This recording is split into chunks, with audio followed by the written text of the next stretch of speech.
This channel does not promote any violent, harmful, or illegal activities. All content provided by this channel is meant for an educational purpose only. অসুস্থ যাদবপুর বিশ্ববিদ্যালয়ের দায়িত্বপ্রাপ্ত উপাচার্য ভাস্কর গুপ্ত তার অসুস্থতার ছবি আপনারা দেখেছেন।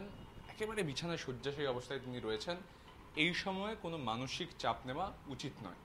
চিকিৎসক এসেছিলেন অরিন্দমবাবু। স্যার কি দেখলেন? পরিষ্কার কথা একটা বলি, প্রথমে কিছু পেশেন্ট রোগীর ব্যাপারে বক্তব্য রাখতে গেলে বাড়ির লোকের একটা অনুমতি লাগে, আমি অনুমতি নিয়েই কথাটা বলছি। তো সেই ক্ষেত্রে যা দেখলাম, প্রেশারটা কিন্তু রক্তচাপের বৃদ্ধি হয়েছে, এ নিয়ে কোনো সন্দেহ নেই। এবং একাধিকবার দেখা হয়েছে, ডক্টর কেয়া গুপ্ত ওনার স্ত্রী কেয়াদি দেখেছেন, আমি নিজে দেখলাম, 2বার 3বার দেখা হলো, কিন্তু রক্তচাপ বৃদ্ধি হয়েছে, সেটা নিয়ে কোনো সন্দেহ নেই। এই মুহূর্তে পরিষ্কার ডাক্তার হিসেবে আমি একদম স্পষ্ট বক্তব্য রাখছি, 10 দিনের আগে উনি যেন বেড রেস্ট যেরকম আছে থাকবে, বিছানা থেকে না ওঠেন বা খুব অল্প কাজ করেন, ঝুঁকিপূর্ণ কাজ যেখানে চিন্তাভাবনার কাজ সেগুলো থেকে যেন বিরত থাকেন, স্পষ্ট করে দিলাম। কারণ ওনার কিন্তু আগে একটা স্ট্রোক হয়েছে এবং সেরিব্রাল হেমারেজ হয়েছে, এই ব্যাপারটা কিন্তু খুব গুরুত্বপূর্ণ।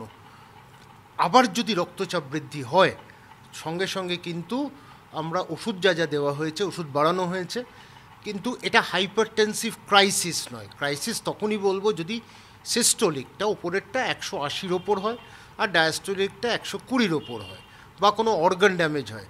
ওনার কিন্তু মানে 4-5 বছর আগে যে ঘটনাটা ঘটেছে সেটা কিন্তু একদম টার্গেট অর্গান ড্যামেজ, তখন ম্যালিগন্যান্ট হাইপারটেনশন থেকে এটা ঘটেছিল। তো এই ঘটনাটাতে একটা কথা পরিষ্কার করে বলা, ডাক্তার হয়ে আমার বক্তব্য স্পষ্ট, 10 দিনের আগে উনি কিন্তু কোনোভাবেই কোনো মুভমেন্ট করা চলবে না, রেস্টে থাকবেন, চিন্তাভাবনা, ফোন কল, বিভিন্ন লেখালেখির থেকে দূরে থাকতে হবে। এখন যাদবপুর বিশ্ববিদ্যালয়ে যা পরিস্থিতি, লাগাতার ওনার কাছে ফোন আসছে, মানে আমি কিছুক্ষণের জন্য গেছিলাম, সেখানে 10-12টা ফোন এসছে। সেক্ষেত্রে কি আপনি বলছেন মানে কিছু শরীরের জন্য এগুলোকে সরিয়ে রাখতে হবে? আমি একজন ডাক্তার, আমার কাছে রোগী সব থেকে আগে, আমার কাছে ইউনিভার্সিটি আগে হতে পারে না। রোগী হিসেবে মানে আমি ডাক্তার হিসেবে রোগীকে বলবো রোগীর যাতে ভালোটা হয়, কোনোভাবে যেন রোগী বিপদে না পড়ে। এই বিপদ থেকে বাঁচাতে গেলে আমাকে তাকে ভালো জিনিসটা বলতে হবে, গুড অ্যাডভাইসটা দিতে হবে। আমার অ্যাডভাইস ডাক্তার হিসেবে স্পষ্ট, এটা হাইপারটেনসিভ ক্রাইসিস হয়নি, ভর্তি হওয়ার দরকার নেই, যদি হয় তখন দেখা যাবে। কিন্তু আমাকে এখন 10টা দিন লাগবে। এই যে প্রেশারের ওষুধের বৃদ্ধি হয়েছে বা বাড়ানো হয়েছে, সেখানে আমি তাকে ফলো আপ করবো। এটা নিয়ম হচ্ছে 10 দিন অভ্যাস, 10 থেকে 14 দিন লাগে স্টেবিলাইজড হওয়ার, মানে স্থিতিশীল হওয়া। কালকে হয়তো নর্মাল হয়ে গেল, কিন্তু আবার পরশু দিন বেড়ে গেল। সেইখানে 10টা দিন থেকে 14 দিন সময় দেওয়া, 10 দিন তার একটা গুরুত্বপূর্ণ কাজ আছে, তার একটা দায়িত্ব আছে।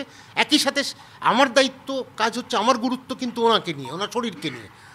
চিকিৎসক হিসেবে স্পষ্ট বার্তা দিয়ে দিলাম, 10 দিন ওনাকে বাড়িতে থাকতে হবে। আমার শেষ প্রশ্ন, বিভিন্ন রাজনৈতিক দলের নেতারা, ছাত্র সংগঠনের নেতারা ভাস্কর বাবুর নামে একাধিক মন্তব্য করছে, সেগুলো যদি ওনার কানে আসে, মানসিকভাবে কি কোথাও চাপ বৃদ্ধির জায়গা থেকে যাচ্ছে? না, ওনাকে কানে তুলো দিয়ে দেওয়া। আর ব্যাপারটা হচ্ছে রাজনৈতিক দলের ভাঁট বকাটা অভ্যেস আছে, কারণ এটার জন্য ওরা জন্মেছে, এটার জন্য ওদের কাজ, ওদের চাকরি এটা। ভাস্করবাবুর চাকরি এটা নয়।